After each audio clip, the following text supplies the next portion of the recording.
untuk investor pemula itu oke untuk melakukan dollar cost average atau DCA.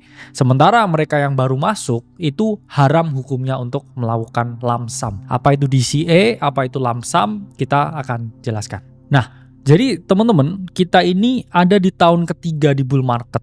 Secara market coding, ya, secara market structure dan data, kita itu selalu memiliki pola seperti ini ya, 3 tahun hijau, 1 tahun merah, 3 tahun hijau, 1 tahun merah. Dan kita ini memasuki tahun ketiga. Saya nggak mau teman-teman ini membeli kripto benar-benar di pucuk ketika kita mau memasuki bear market.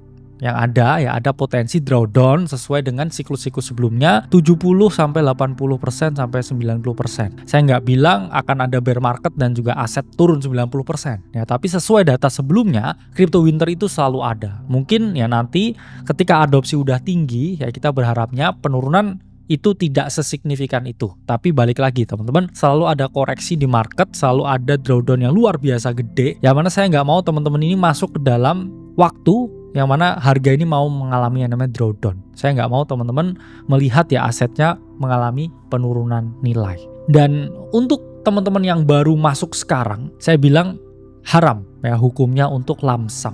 Apa artinya lump sum? Lump sum ini teman-teman masuk dalam satu waktu aja. Misalkan punya duit 100 juta nih. Oke, kripto katanya mau naik sampai akhir tahun. Ya udahlah, saya beli kripto sekarang dengan duit saya 100 juta. Gak ada jaminan ini bakal naik lagi sampai akhir tahun karena kita udah masuki fase ya bubble atau fase tahun ketiga. Sementara kita bisa melakukan yang namanya DCA atau dollar cost average dengan masuk secara bertahap perlahan, cuman ya kita harus memiliki mindset jangka panjang. Kalau teman-teman ngikutin live stream kita udah jelasin ya sesuai dengan data yang ada waktu itu, dan kita sangat percaya diri untuk bilang bahwa bottom Bitcoin ya saat itu di 76.000. Kita melakukan pembelian, dan kalau teman-teman beli ya Bitcoin dari 76.000 ke 110.000, ini udah naik lebih dari 50%.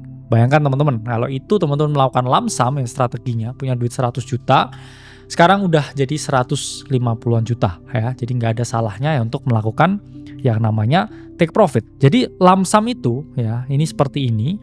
Bahayanya kalau teman-teman masuk di akhir tahun ini ya atau mendekati tahun-tahun ini dengan semua duit yang teman-teman miliki, berharap naik sampai tahun 2025, namun di sini misalkan terjadi koreksi signifikan 50%, 70%. Duit teman-teman bisa aja tinggal 50 juta, tinggal 30 juta. Dan saya nggak mau itu terjadi ke teman-teman semuanya. Jadi teman-teman harus menghindari ya metode lump sum ini ketika market ini udah mendekati pucuk seperti saat ini. Dan Bitcoin ini memang bisa kita hold sampai siklus selanjutnya. Tapi kalau kita bisa ngetrim beberapa posisi kita dan membeli ya nanti ketika harga melakukan koreksi, yaitu kita bisa melipat gandakan jumlah Bitcoin yang kita miliki. Namun ini nggak bisa teman-teman terapkan dengan altcoin. Mengapa? Karena hampir semua altcoin itu selalu berubah komposisinya di setiap siklus. Jadi yang top 10 sekarang itu nggak mungkin jadi top 10 lagi di siklus selanjutnya. Hampir tidak mungkin.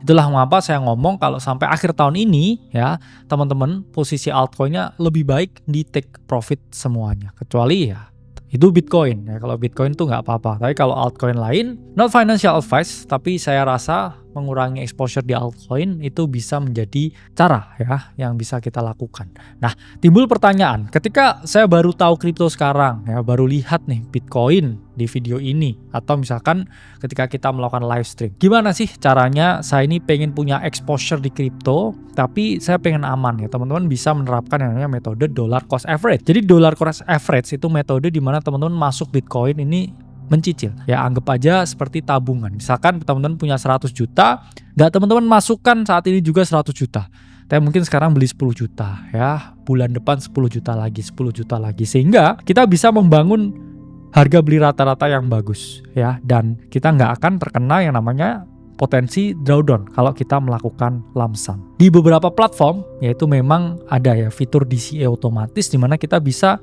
alokasiin ya duit kita, dana kita, dan dia akan melakukan pembelian secara otomatis. Dan oke-nya ya DCA berbeda dengan lump sum yang mengharuskan teman-teman ini memiliki timing masuk dan keluar yang sempurna. DCA ini bisa aja kita kayak Bitcoin ya, anggap aja seperti cash, dengan ya kita misalkan nih ya, ini dari DCA BTC, ini adalah kalkulatornya. Kalau kita beli $1.000 setiap bulan ya selama 2 tahun dengan total investasi 24.000, ya kita dapat gain 198% dan nilainya ini naik sampai 71.000 US dollar. Jadi DCA ini solusi buat teman-teman yang baru masuk kripto di tahun ini atau baru tahu Bitcoin sekarang. Tapi teman-teman harus punya mindset jangka panjang ya, setiap ada rezeki ya atau ada uang yang sisa itu bisa menerapkan strategi di DCA ya. Kalau kamu baru tahu kripto sekarang, kalau kamu mau lump sum, saya bilang itu hukumnya haram ya. Mau masuk sekarang ya atau 2 bulan lagi dengan semua duit yang dimiliki, hati-hati ya dengan potensi adanya perubahan musim